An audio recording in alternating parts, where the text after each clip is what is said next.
el nombre de Jesús, dirígelo como tú sabes hacerlo siempre, Padre, para la gloria de tu nombre, Señor. Gracias en el nombre de Jesús. Amén, amén. Bueno, los voy a grabar porque esto se lo voy a dar a los que no estuvieron aquí hoy. Así que, ¿quién es el primero que habla en relación a las preguntas? Cualquiera de los grupos. ¿Cómo la educación cristiana puede impactar más allá de la mente, transformando también el corazón y la acción de los estudiantes? A ver, ¿quién comparte su respuesta? Bueno, pienso que aquí tenemos que considerar que estamos hablando de un contexto cristiano, ¿verdad? Porque en el contexto secular generalmente se está formando profesionales en cuestión de ciencia, pero en lo que es educación cristiana, pues estamos formando a las personas en el temor de Dios. Amén. Y creo que una de las cosas de recordar es que la palabra del Señor es la espada de doble filo, que penetra el alma y transforma, ¿no? Corta los huesos, las coyunturas, dice la palabra. Entonces, con la ayuda del Espíritu Santo, o sea, permitir que el Espíritu Santo haga esa obra transformadora, permitir en nosotros y en las personas que están siendo formadas por nosotros, porque no podemos pretender que hay una buena formación si yo no tengo un trabajo personal y una experiencia personal con Cristo. Amén. Y la transformación del Espíritu Santo. Entonces pienso que primero nosotros debemos de permitir al Espíritu Santo que nos transforme a la palabra, que nos corte, que nos vaya limpiando cada día. Amén. Entonces cuando hay un trabajo al 100%, entonces yo sí puedo, pienso, amén, ayudar a otro. Amén. Muy bien dicho. Ese es muy buena la respuesta. El impacto, cómo puede impactar, cómo puede... usted usó algunas palabras claves ahí. Transformación. Primero hablo de formación. La palabra, el Espíritu Santo y transformación. Verá cómo todo eso conjuga con lo que vamos a ver esta noche incluso. ¿Alguien más quiere compartir la respuesta, algo de la respuesta 2 o de la 1? No importa. La segunda pregunta, ¿cuáles son las principales diferencias entre el enfoque teocéntrico? Recuerda el gráfico que le mostré, que lo tiene también ahí. El enfoque teocéntrico de la educación cristiana y el enfoque antropocéntrico de la educación secular. ¿Cuáles son algunas de las diferencias? A ver, ¿quién me dice? Yo busqué otras que pude ubicar por aquí. Entonces decía en el teocentrismo, Dios es el único protagonista en el centro del universo del Creador. La diferencia con el antropocéntrico, el ser humano es el protagonista indiscutible. En la parte del destino, el ser humano no es el responsable de su destino. En el antropocéntrico, el individuo es libre y dueño de su destino, totalmente contrario. El teocéntrico, vivir cerca de Dios. El autocentrismo, obtener el bienestar humano, el éxito, la felicidad. Otra pudiera ser el teocentrismo, Dios es el creador y centro del universo. En el otro la diferencia es que el ser humano es el centro del universo. ¿Y cómo aplica eso a la educación? Esos mismos conceptos, antropocéntrico y teocéntrico, aplicado a la educación. La diferencia que hace en la educación secular y la educación cristiana. Entonces quiere decir que la educación cristiana, todo gira alrededor de Dios. Dios es el autor de todas las cosas, la historia, la ciencia, la literatura, la poesía, todo tiene que ver con Dios. Y apunta a algo eterno. La educación cristiana entonces apunta a algo que trasciende a este mundo, que va más allá de este mundo. Esa es la importancia, la relevancia de lo que hacemos nosotros. La educación secular, siendo antropocéntrica, centrada en el hombre es el protagonista, el director y el autor de su vida y de todo lo que gira alrededor de él, y todo gira alrededor de él. Entonces ahí la gente está siendo educada, está siendo formada, que también marcaba Berenice la diferencia, para las cosas temporales y terrenales. Porque desde el punto de vista antropocéntrico no hay otra verdad fuera del hombre y más allá de este planeta. Por lo tanto, todo lo que hace es prepararle para ser profesionales, para alcanzar lo que podríamos decir nosotros de manera quizás para entenderlo un poquito mejor, para alcanzar lo que este mundo considera el éxito, entre comillas, ¿verdad? Y entonces esa es una gran diferencia. Vamos a la tercera pregunta. La tercera pregunta dice, ¿cómo se puede equilibrar el conocimiento, las emociones y las acciones en el proceso de educación cristiana para una transformación integral? Hoy vamos a hablar un poquito más de esto. Realmente esto toca más a hoy, pero si alguien quiere compartir algo puede hacerlo, ¿verdad? ¿Cómo se puede equilibrar? Tiene en cuenta los 3 componentes para hacer la transformación de donde estamos para ir al próximo nivel. Exactamente, ¿verdad? ¿Que por medio de qué? Conocimiento, y al ratito vamos a hablar más de eso, conocimiento, sentimiento y acción. Y después vamos a ver qué es lo que significa todo eso. Así que bueno, vamos entonces donde quedamos la semana pasada. La semana pasada, en realidad, nada más estuvimos viendo el primer punto, o el primer paso en el proceso de preparación. Partes en la preparación de una clase, obviamente. ¿Cómo nos preparamos para una clase? Estuvimos viendo algunas cosas que van a aparecer en pantalla, solamente a modo de recordación. Bueno, no van a aparecer en pantalla, van a aparecer ahora en pantalla. Acá, partes en proceso. Esto fue lo primero que vimos. La investigación y la recopilación de material técnico que ayude a explicar el tema y los conceptos principales es la primera parte. Y hoy vamos a la segunda parte. La segunda parte tiene que ver con la búsqueda de las técnicas que ayudarán a la presentación del tema de manera más fluida y práctica. Ok, ya tenemos el dominio de la lección. Ya tenemos un bosquejo de la lección, ya tengo términos claves definidos, ya tengo palabras explicadas, ya puedo decir, ya tengo un resumen de lo que la clase es, ya puedo decirle cuál es el tema. Todas las cosas las tengo dominadas ahora. Ya yo tengo el tema, tengo todo, tengo el material que voy a usar, la fuente que voy a usar. Ahora voy a pensar, ok, ¿de qué manera, qué otras cosas puedo introducir en mi clase para comunicar el mensaje de una manera más efectiva? Y aquí estamos hablando de técnica, ¿no? Métodos, artificios. Pensé que lo había puesto. Artificios. En primer lugar, ahora vamos a buscar esos métodos, ¿no? El primer lugar es la pregunta. La pregunta. ¿Por qué es importante que usted como maestro, fíjese que en esta parte ya usted tiene todo, recuerde, tiene el bosquejo, tiene todo lo que dijimos al principio. Ahora usted va a empezar a considerar, introducir algunas preguntas, y cuando hablo de preguntas, hablo de preguntas de interacción, de participación. ¿Por qué creen ustedes que es importante que en una clase hayan preguntas a la audiencia, a los estudiantes? A ver, ¿por qué es importante la pregunta? Para despertarlos. Despertarlos, sí, ya están despiertos, para dormirlos. No, el punto mío es como, porque usted sabe, pastor, de que a veces hay mucha mente distraída y personalmente hacer preguntas, eso atrae como que su cerebro comienza vamos a cambiar ese término de despertar a enfocar, ¿verdad? A enfocar, porque ustedes van a ver, si el tiempo lo permite hoy, ¿por qué? ¿Dónde nos lleva todo esto? ¿A qué estamos apuntando con todo esto, no? Entonces, uno es porque queremos enfocar a la clase. Si las preguntas me van a dar la habilidad o la capacidad, la posibilidad de que la clase se enfoque en una misma dirección. Muy bueno. ¿Qué más? ¿Por qué es importante la pregunta? Saber las necesidades de lo que están escuchando. Saber necesidades,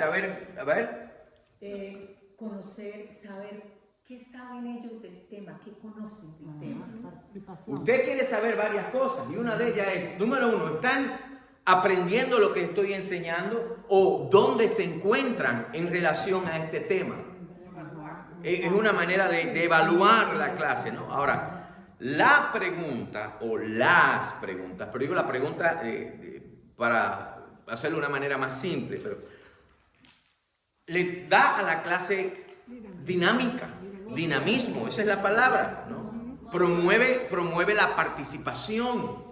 Y nutre también, pastor. Por supuesto. Y déjeme decirle algo que pasa con la Eso aprende pregunta. también. La pregunta no es solamente para que el alumno se enfoque, para que el estudiante aprenda, para ver dónde están. La pregunta también me va a educar a mí. Sí, aprende. Recuerda que nosotros estamos de este lado, pero nosotros también estamos aprendiendo. Y yo tengo ahora mismo 12, 10 personas frente a mí. Sería muy arrogante de mi parte pensar que yo me voy a parar aquí al frente como el que se la sabe todo y ustedes no tienen nada que enseñarme a mí. Esa no es la vida cristiana, esa no es la vida de la iglesia. Entonces, parte de la pregunta tiene que ver con ese dinamismo que promueve la participación, que nutre, como decía nuestra hermana acá, de ambas partes. Y va a provocar que la gente, otra cosa más, a motivarlo, que la gente, fue acá la hermana Olga Lucía la que dijo, que la gente nos diga lo que piensa. ¿Qué piensa? Yo quiero saber qué es lo que están pensando. No sé si ahí le puse, así aporta dinámica a la clase promoviendo participación y motivan a los estudiantes a exponer lo que ellos piensan. Póngale una nota marginal ahí, todas las demás cosas que se dijeron aquí, ¿verdad? Nutren, enfocan, crean dinamismo, motiva, expresan lo que piensan, hacen a la gente sentir que son parte de una clase. A mí me gusta, y se lo dije al principio, la primera semana que nos vimos, 1 Corintios dice, cuando ustedes se reúnen, cada uno tiene el alumno, tiene el maestro, tiene el pastor, tiene el hermanito que está recogiendo la ofrenda, quien sea. Ahora, es importante destacar algo acá, ¿no? Las preguntas deben ser preguntas con reactivos bien elaborados, es decir, preguntas que provoquen una respuesta elaborada, no sí o no, eso no es lo que usted está buscando. Puede que en algún momento usted esté buscando una afirmación, digamos, porque, para saber dónde está la clase, ¿no? ¿Cuántos creen creen ustedes que los muertos resucitan? Los que creen que sí, levanten la mano. Los que creen que no, levanten la mano. Es una pregunta quizás bien sencilla, pero es para ver dónde se encuentra la clase, ¿no? Pero las preguntas tienen que ser pensadas y tienen que ser elaboradas. Les voy a decir a los que usan el material de Lifeway aquí en la iglesia, en la clase. Ese material, las preguntas no están bien formuladas. Las preguntas, la gran mayoría de las preguntas fueron traducidas del inglés al español y quien hizo esa traducción y got lost in translation. A veces no se entiende qué es lo que está preguntando, pero nuestra tarea, ahorita vamos a usar un material que le pasó casi lo mismo, pero nuestra tarea como maestro, mi tarea como maestro, es procesar eso de manera que usted reciba lo que queremos comunicar, que usted pueda participar. Ahora, es importante que entonces que nosotros elaboremos las preguntas que sean intencionales. Recuerde que la meta del maestro en parte, ¿por qué las preguntas? Es que los estudiantes, que los alumnos piensen en parte, piensen por ellos mismos. Esa es una gran diferencia entre mucho allá afuera en la educación secular, otra gran diferencia, y la educación cristiana. Allá afuera te quieren decir, esto es lo que tienes que pensar. El maestro cristiano, véase de esta manera, es un instrumento de Dios en el proceso de iluminación de la persona. Usted es un instrumento que Dios usa para que la persona gane más claridad, más entendimiento. En otras palabras, para que la persona reciba iluminación. Obviamente, la iluminación viene directamente como obra del Espíritu Santo. Algo más en relación a las preguntas. No sé si lo puse ahí. No se lo puse. No le puse ahí uno que dice, deben ser orientadas al grupo en general. Ajá, me faltó eso en el PowerPoint. Deben ser orientadas al grupo en general. Le voy a decir, no haga sentir a las personas incómodas. Si usted se da cuenta, yo hago preguntas, la hago en general. Si no responden, yo mismo la respondo y me muevo, ¿no? Pero, por ejemplo, y aquí estamos en confianza. Aquí lo podemos hacer, quizás. Aquí yo puedo decir, hermana Luz, ¿qué piensa usted de...? No desbalancee a la persona así, especialmente si usted está en un grupo mucho más grande que este. No todo el mundo está listo para que lo expongan. Algunos se ponen nerviosos, hay personas que son tímidas. Usted haga la pregunta de manera general, ¿no? puede que usted se quede mirando a alguien, mueva la vista, ¿no? A lo mejor le está haciendo una señal a la persona para... Es importante, se puede lanzar y las preguntas deben ser así, de forma general, porque usted no quiere... A lo mejor la persona que va a responder no es ni siquiera la que usted estaba pensando iba a responder, ¿verdad? Así que la pregunta se hace de manera general. Ahora, en algunos ambientes pedagógicos se usa eso. El profesor, por ejemplo, yo en el seminario, yo tenía profesores que todos los alumnos no nos atrevíamos a levantarla. Y mire que a mí me gusta hablar, pero cuando estamos hablando del seminario, hay 25 estudiantes conectados ahí, que todo el mundo está estudiando una maestría, está estudiando, otros tenían no sé cuántos títulos, y uno está ahí con la cabeza, que no me pregunte, que no me pregunte, que no me pregunte, que no me pregunte. Sí, en serio. Entonces, pero porque en ese ambiente pedagógico, la pregunta directa y específica, el profesor tiene toda la autoridad para hacerlo, porque la pregunta del profesor es evaluación, tu participación. En la vida de la iglesia tenemos que ser un poquito más suaves en eso, especialmente si estamos tratando con un grupo mixto donde hay creyentes de 30 años y creyentes de 5 años ahora, o de 1 año, de 3 meses, lo que sea. Ahora, algo que el maestro cristiano necesitamos todos aprender a manejar es, cada vez que hago una pregunta, que no sea la misma persona la que responde. Porque usualmente tenemos gente que son muy dinámicas, muy extrovertidas, que les gusta hablar mucho, y cada vez que hay una pregunta, 4 preguntas y las 4 responden. No tenga temor de ir a la clase. Una persona, alguien que no haya participado, dígaselo. Alguien que no haya participado, a ver, y si nadie que no ha participado responde, entonces diga, bueno, cualquiera, ¿quién quiere responder la pregunta? Entonces ya da la oportunidad, pero dé la oportunidad porque a veces sucede que hay una persona, a veces 2 o 1, que dominan la clase. El maestro tiene que con mucho tacto, mucho cuidado, no hacer eso. Les puse ahí en las notas, no tome a nadie por sorpresa. No tome a nadie por sorpresa. Sí. Observación, que cuando se hace la respuesta, el mismo esto no se aterre como usted no sabe o no sé, como la actitud de la... Oh, sí. No eso decíamos la semana pasada. Yo tengo un ejemplo. Mi hija estaba recién, ¿cómo se dice? Convertida. Y estábamos en el seminario de 40 días con el Espíritu Santo. Y yo, para mí decía que yo no podía pedir sabiduría, que me creía más que Dios. Y yo hice la pregunta y todos, ¿cómo no va a pedir? Ok, y eso a mí me afectó mucho y me puse a estudiar cuando Salomón y ya sé que tengo que pedir mucho. Ahora Y fíjense, te volviste a preguntar. a lo que le faltó sabiduría ahí fue a nosotros. Fíjense, los que no tenían sabiduría fueron los que le dieron esa respuesta. Y ella es la evidencia de que sí hay que pedir por sabiduría, porque ustedes no la tienen, ¿no? Entonces es cierto. Ya lo entendió Ruth. Es cierto. No, pero ya entendí. Cierto, no pongan en una situación incómoda. Nosotros teníamos un hermano aquí en la iglesia que enseñaba escuela dominical, a veces los martes, los miércoles en la noche, muy dinámico, pero hacía una pregunta y la respondía mal, decía, no, eso no es así. No. Usted no tiene que afirmar un error, ¿verdad? Usted no tiene que afirmar el error, pues sí, interesante esa forma en que usted lo pone. Y se mueve.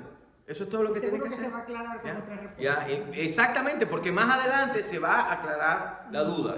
Pero gracias por traer eso a colación. No tome a nadie por sorpresa. Ponga ahí nota al margen. No haga sentirse a nadie incómodo. Eso lo vamos a añadir para la próxima. Sí, es verdad. Por lo tanto, ahí tiene otro puntito. Ponga ahí debajo de no tome a nadie por sorpresa. Ponga no haga sentir a nadie incómodo. Ejercítese en el arte de hacer preguntas. Esto no está en el PowerPoint, pero creo que lo tienen ahí, donde dice ejercítese en el arte de hacer preguntas. Es un arte hacer preguntas.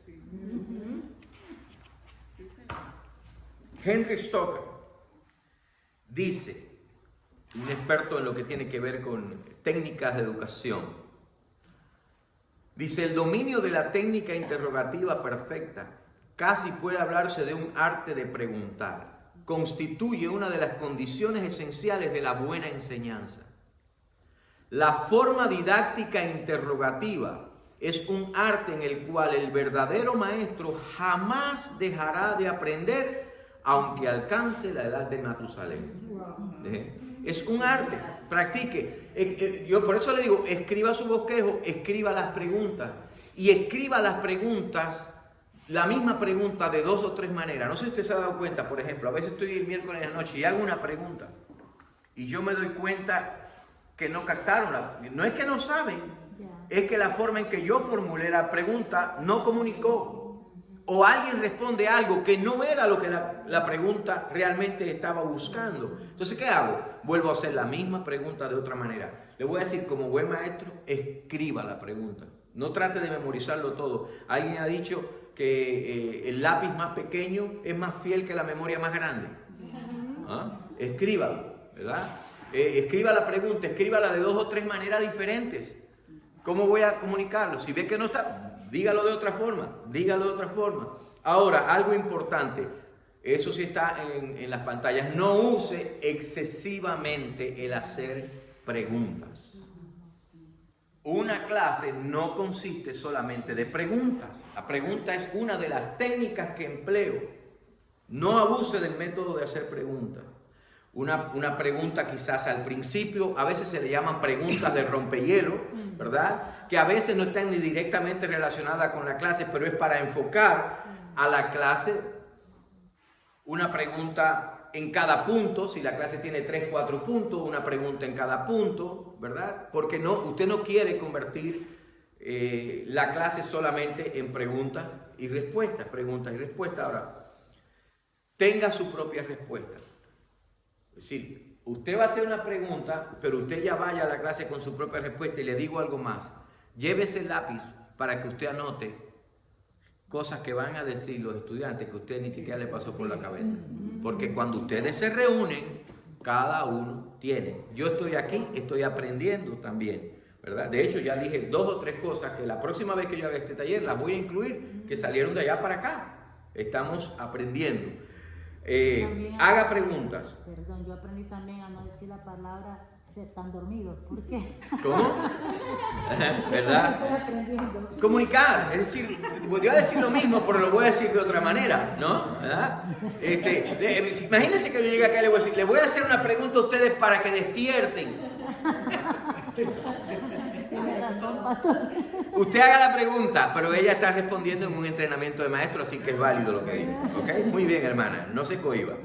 Haga preguntas y aunque la persona no responde exactamente como usted quiere, si no, lo que decíamos ahorita, si no puede afirmar, si lo que la persona dijo no es exactamente lo que usted quería escuchar, lo que es, capaz que hasta una, si hay que orar por sabiduría o no, usted no afirma la respuesta. Mire, donde usted y yo empleamos técnica, usted afirma la participación de la persona. Usted no dice muy bien, porque usted sabe que no está bien. Pero usted dice, gracias por participar, hermano. ¿Alguien más tiene algo que decir? Amén. Y usted afirmó a la persona. Esa persona, la próxima vez que usted pregunte, va a participar.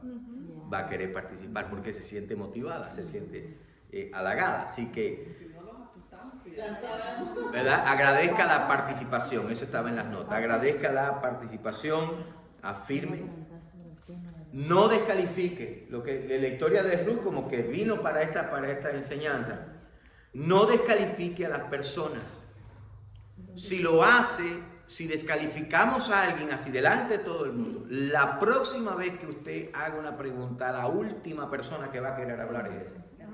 Se va a sentir mal, no va a querer responder, aunque se la sepa al 100%, ¿no? Y el profesor, ya les dije, debe cuidar de la participación, que no absorba demasiado tiempo. No tenga temor, si usted hay un punto, y especialmente si el Espíritu Santo ha puesto ahí un punto que usted sabe necesita tocar, si el tiempo está pasando, hermanos, para llegar al punto donde queremos llegar, vamos a limitar un poquito la participación. Todo lo que se diga con cortesía es aceptado, ¿no? Es aceptado. Por lo tanto, controle el tiempo. El profesor controla el tiempo.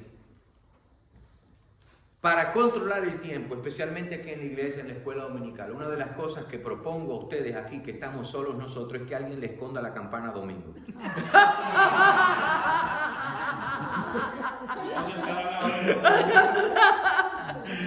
Bueno, yo tengo una técnica para eso, porque no se trata de quitarle la campana a nadie. Déjeme decirle algo. Hace muchos años, este edificio todavía no estaba hecho. Hace muchos años, fue después del 2013, un día se perdió la campana. ¿Te acuerdas que teníamos una escuela dominical grande y todo? Mucha gente venía y niños y todo. Mi hijo Marco se la había escondido.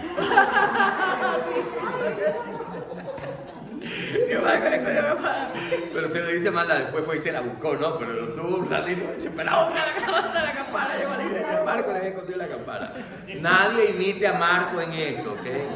Hay que agradecerle. Gracias, él nos ayuda a mantener el tiempo. Pero ¿sabes qué vamos a hacer en vez de la campana? Ya lo pensé. Vamos a poner un de esos electrónicos en el pasillo, que él salga, toque el botón y haga pum, pum, pum, pum, así como en las escuelas, algo así, ¿verdad? Y así vamos también avanzando en tecnología.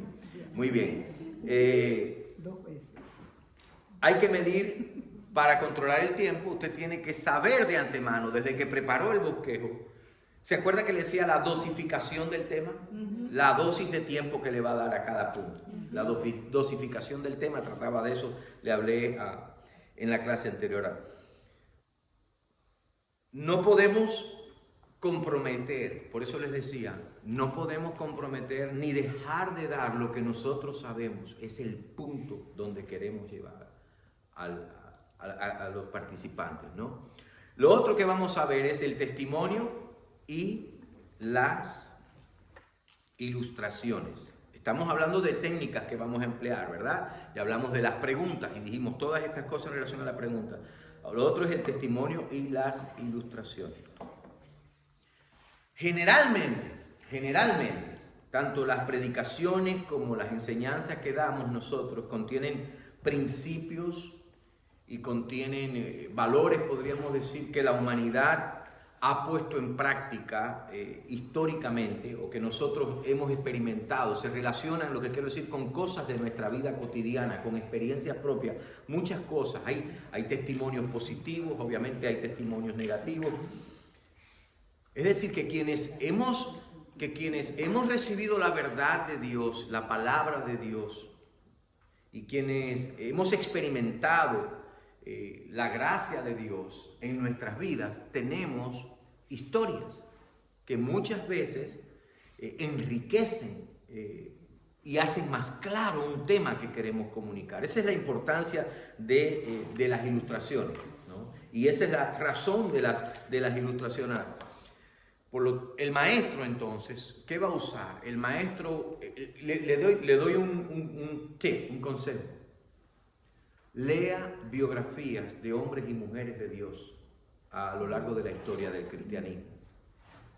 Si usted va a hablar, querer usar la ilustración, el testimonio de una persona en el tema de la oración, lea la vida de George Mueller. Lea la vida de George Mueller, por ejemplo. Lea narraciones bíblicas.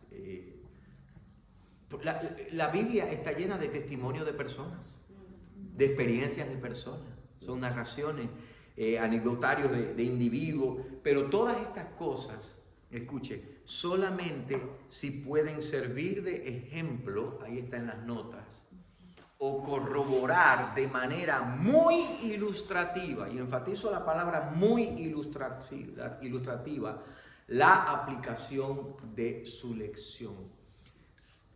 Puede haber que yo escuché un ejemplo, escuché una ilustración espectacular el viernes y el domingo tengo la escuela dominical y tengo mi lección. La ilustración es la ilustración más eficaz, efectiva, linda, hermosa que yo he escuchado en toda mi vida cristiana. Pero no tiene que ver con mi clase. Está perdido. Nos ha pasado en ocasiones, yo he estado en la escuela dominical, que alguien ha dicho, yo quiero contar algo que no tiene que ver con la clase. Si no tiene que ver con la clase, ¿por qué vas a tomarnos el tiempo de la clase para algo? Es lindísimo, pero yo lo vi en Instagram y yo ven que me salió un videíto. Ok, pero no tiene que ver con la clase. En los alumnos tenemos que tener sabiduría como lo manejamos. En nosotros tenemos que tener dominio propio y simplemente no usarlo. Ya llegará el momento en que la use, o a lo mejor no tengo ni que usarla nunca, pero piensa en eso. Ahora, ¿por qué es importante? Porque el recurso del testimonio y las ilustraciones le pone carne y hueso, le pone nombre y apellido al tema que estoy tratando. Me hace verlo, visualizarlo. Esta es una realidad. Y eso causa una impresión en las personas. Las personas tendemos a recordar mejor cuando se nos ilustra una verdad que cuando se nos dice la teoría de la verdad. Por lo tanto, usa ilustraciones, testimonios y ejemplos que sean relevantes al asunto. Que sean relevantes al asunto. Por eso les recomiendo, lea biografías de hombres y mujeres de Dios, pero conozca el testimonio de la gente que está con usted. Ustedes no sé, los que estaban en la escuela dominical el domingo pasado, recordarán que mi esposa cuando estaba, o antes pasado, cuando estaba dando la lección, fue antes pasado, sí, cuando estaba dando ya la lección, ella fue a hablar del testimonio de Tatiana con su hijo Chris, ¿cierto? ¿Tendrá Zulema algún testimonio parecido de ver la mano de Dios obrando en relación a la fe? Sí. Pero ella quiso usar el de uno de los estudiantes. ¿Pero qué fue lo que hizo también? Le pidió permiso, ¿verdad? Lo ideal es pedir permiso por adelantado. Si usted sabe que usted tiene en su clase una persona que tiene un testimonio que ilustra lo que usted está enseñando, y usted lo sabe, el domingo anterior cuando termine la escuela dominical o la clase, lo que sea, dice, hey, el domingo que viene voy a enseñar acerca de esto y tu testimonio es tremendo, ¿te gustaría compartirlo? Y le dice cómo tiene que compartirlo, brevemente, un minutito nada más, 2 minutitos. Si la persona no dice, ¿me das permiso para que yo lo comparta? Úselo, usted debe ver cómo esas ilustraciones, como digo, le ponen carne y hueso, le ponen nombre y apellido a la verdad. Dice, este es el Dios de hoy. ¿Ah? Es tremendo. Ahora, mantenga el equilibrio, como le dije, igual que le dije, en el uso de las preguntas, también en el uso de las ilustraciones. No sobrecargue la lección de ilustraciones, especialmente, muy especialmente, si las ilustraciones son personales. Este es mío. Gracias, hermana. Disculpe, usted dijo que el maestro debe tener dominio propio en esto. ¿Y el estudiante qué? Y el estudiante, Ajá. no sé qué fue lo que dije, pero después le damos el video para... Sabiduría. Sabiduría. Uno tiene que, ¿sabe? El estudiante tiene que ser un poquito más, no sé, medido, pero si no lo es, uno entonces tiene que tener el dominio propio. Hay cosas que van a ser inevitables, ¿no? Hay gente que empieza a hablar y dice, yo quiero compartir algo que no tiene que ver con la clase, y no te deja ni pararlo, ¿no? Y entonces ahí todo lo que usted hace es, baja la cabeza, respira profundo y dice, Padre, manda un ladrillo. No, mentira.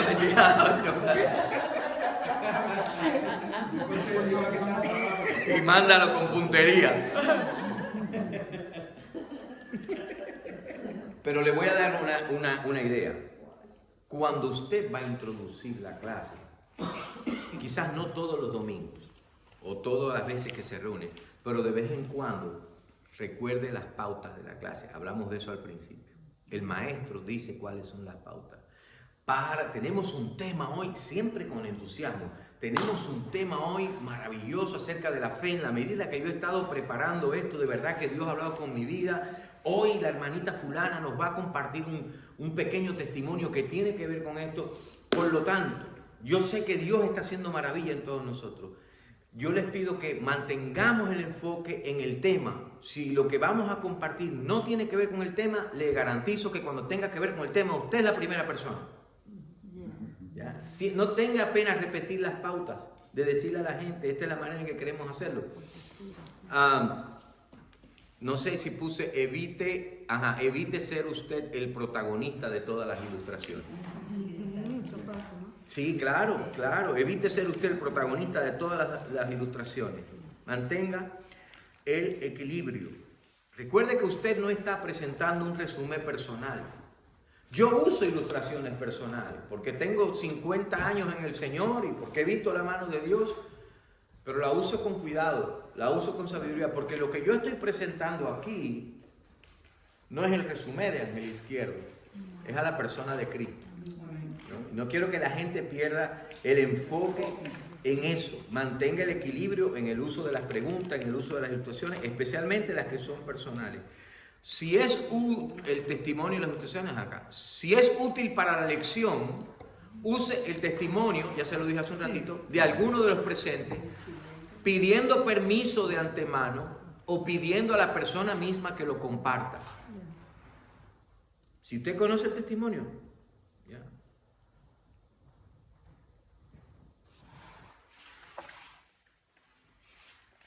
Importante, lo mejor es que el acuerdo, que la participación se pongan de acuerdo de antemano, el maestro y quien va a dar el testimonio. Porque si lo toma de sorpresa así, a lo mejor no lo va a querer compartir. La gente a lo mejor, si yo le digo, no sabe que yo voy a usar un testimonio de la hermana Alba, y le digo, hermana Alba, con el permiso suyo, Alba por pena me va a decir que sí, pero a lo mejor si le hubiera preguntado personalmente me hubiera dicho que no. Entonces no les pongamos de esa manera. A menos que estemos seguros que está bien con la persona. A menos que estemos seguros. A ver. Pero tal vez se puede omitir el personaje. También. Yo lo uso muy a menudo. Por ejemplo, el miércoles dije, estuve conversando con un joven. Yo no dije quién era el joven, ¿no? Muy bien, muy buen punto. Omitir el sujeto. Omitir el sujeto. Eso lo voy a poner aquí en mis notas también. Miren cómo estamos aprendiendo aquí. Omitir el sujeto. Me gustó mucho eso. Omitir el sujeto. Ahora, si quiere hacerlo de esa manera, obviamente, está bien, es válido. Sobre todo, omita el sujeto. Mira qué buen punto. Omita el sujeto, sobre todo, si lo va a decir sin que la persona sepa que usted va a hablar de eso. Ahora, le voy a dar un consejo ahora de omitir el sujeto. Estoy procesando aquí eso.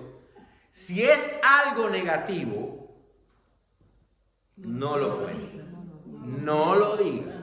No lo diga ni aunque omita el sujeto, el predicado, el verbo, el adjetivo y el sustantivo. No lo diga. ¿Ok? No lo diga. No, por supuesto. Yo no lo recibiría. Claro. Además, la persona sabe, eso fue lo que estaba hablando conmigo. Yo soy el sujeto, yo soy el predicado, yo soy el adjetivo, yo soy el sustantivo, yo soy el verbo, casi que soy el alfa y el omega, ¿no? ¿De qué está hablando? Si es posible y la persona quiere compartir el testimonio y habla con ella de antemano, ayúdelo a elaborar, guíelo, dígale el tiempo, todo esto, ¿no? Ahora, nunca se cohíba de usar términos como brevemente, alguien brevemente, porque a veces las preguntas de, por ejemplo, escuela dominical, a veces las preguntas son dirigidas a experiencias o tienen que ver con experiencias.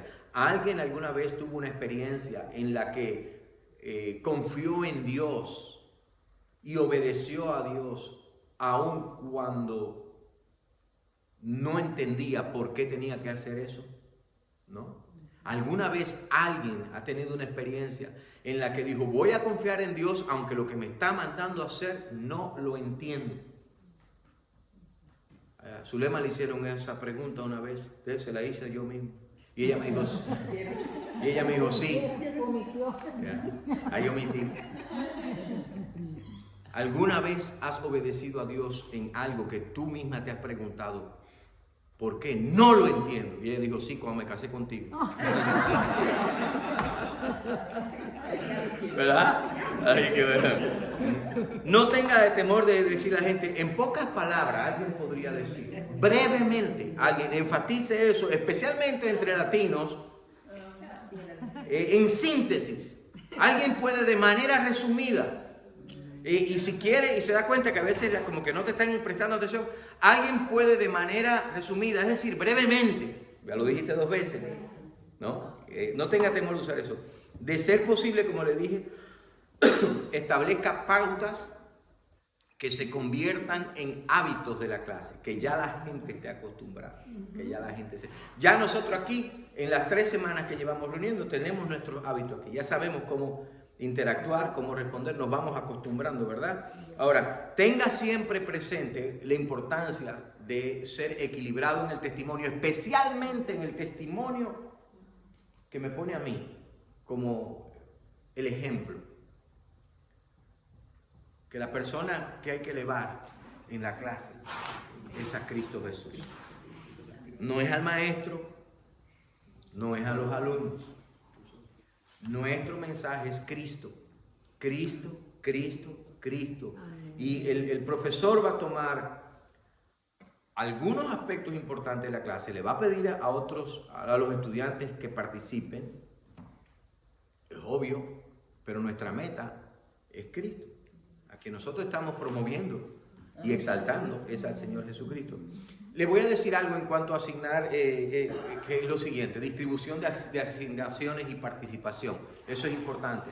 Ya vamos por tres técnicas que vamos a emplear, ¿verdad?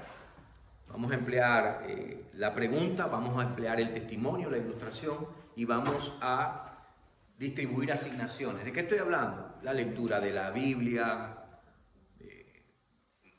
La lectura, ustedes no se han dado cuenta, en ocasiones los maestros de la escuela dominical dicen, en el libro del alumno, en la página 54, el párrafo donde dice, había una vez un sapo, ¿alguien quiere leer ahí? Bueno, ningún libro de la escuela dominical dice eso, pero no. En el párrafo que dice, mantenga el equilibrio, alguien lea ese párrafo, lo está llevando al libro. Le voy a decir lo ideal en cuanto a ese tipo de participación y de las lecturas bíblicas. Alguien lea Isaías 40, del 28 al 31.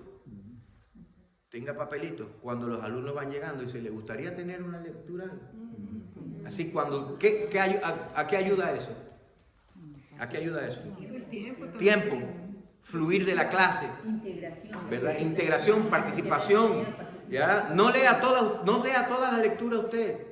No, deje que la gente participe, pero hágalo antes de la clase, si es posible, póngalo escrito. Si es posible, asígnaselo una semana antes, ¿no? Aunque bueno, a veces la gente el domingo te dice que nos vemos el próximo domingo, pero el próximo domingo no viene. Lo mejor antes de comenzar la clase, aquí en el pasillo. Ahora, para que el maestro, un punto que no está en las notas, tengo que anotarlo después, para que el maestro pueda interactuar con los alumnos el maestro tiene que arreglar la clase, interactuar con los alumnos, porque tiene que conectar con los alumnos. Uno es más efectivo en la comunicación cuando conecta con las personas, no durante la clase, sino antes y después de la clase.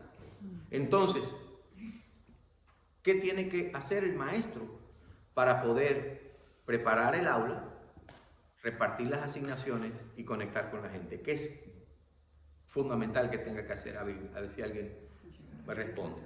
Llegar antes, llegar a tiempo. Ya la sé. Llegar más que a tiempo. Más que a tiempo.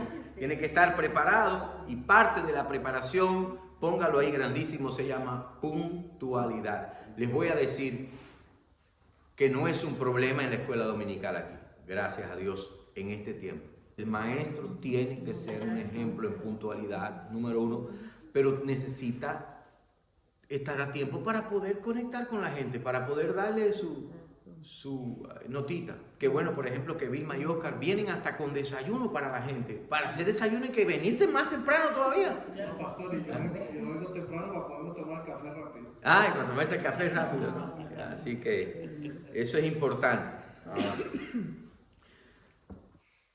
Cuando usted usa esa técnica de asignaciones, de repartir asignaciones, usted va a motivar a las personas. Y la gente va a decir, wow, a lo mejor hay gente que nunca en su vida ha participado en nada que tenga que ver con una clase. Dar oportunidad a candidatos al ministerio o a alguien más preparado en un tema específico. El maestro principal de una clase, de un grupo discipulador, tiene la autoridad para hacer ambas cosas. Único, consulte con su supervisor, su superintendente. En el caso de nosotros no tenemos ahora superintendente de escuela dominical, lo tuvimos por un tiempo, con el pastor, con la persona, ¿no? es importante porque nosotros estamos formando, decía Berenice al principio, a la gente, estamos discipulando, estamos preparando para la vida cristiana. Y usted puede estar seguro que de las 30 personas que hay ahí sentadas, llevamos un récord ya, 2 semanas, el promedio es 33. Así que no sé qué vamos a hacer con ese grupazo, pero bueno, gloria a Dios, que siga creciendo, ¿no? De las 30 personas que hay ahí, allí hay gente que Dios está trabajando en ellos para que hagan lo mismo también, para que enseñen. Dele oportunidad, dele una oportunidad, con tiempo, un tema, lo instruye, mira. Y si se trata de un tema que a lo mejor no dominamos nosotros, y usted sabe que hay alguien que domina ese tema, quizás usted conoce a alguien que es por ejemplo, maestro de seminario, no sé, no viene a la iglesia, usted dice, pastor, tengo un hermano, mire, salió este tema en la escuela dominical, yo creo que, o en la clase, en el discipulado, yo creo que es un tema importante para dar. ¿Usted lo puede dar? Pastor dice, ¿tú tienes a alguien que lo dé? Sí, yo tengo a alguien que lo dé. Entonces, dale oportunidad a otra persona. Deja que otra, no hay nada erróneo en decir, es un tema que no domino. ¿Usted piensa que yo me la sé toda? No, para nada. Me falta muchísimo, todavía tengo mucho que aprender y mucho que crecer. Por eso voy a conferencias, por eso traigo pastores, por eso dimos el año pasado una conferencia de apologética. No la di yo, la dio un profesor mío del seminario, Roger Felipe, ¿verdad? Que es profesor también del instituto acá. Haga esto, dé oportunidad a candidatos al ministerio. No tenga problema en invitar a alguien que conozca un tema, no tenga problema en decirle, es un tema que yo no lo domino muy bien, pero voy a hablar con el pastor o con su supervisor, no sé con quién sea, para dar ese tema en algún momento. Yo creo que vale la pena, porque usted está preparando gente para el ministerio. Eso es lo que usted está haciendo. Si yo estoy preparando a alguien para hacer algo, tengo que dar la oportunidad que lo haga. Mírame, ven conmigo, ve tú. Yo lo pondría de esa manera, ¿no? Entonces, si usted tiene 30 personas allí, 40, 10, 15, 20, 5, 2, Dios ahí puede estar trabajando en el corazón de alguien y usted lo puede identificar por las respuestas que da, por la forma que participa, por su testimonio, por su humildad, ¿cierto? Entonces, dele oportunidad.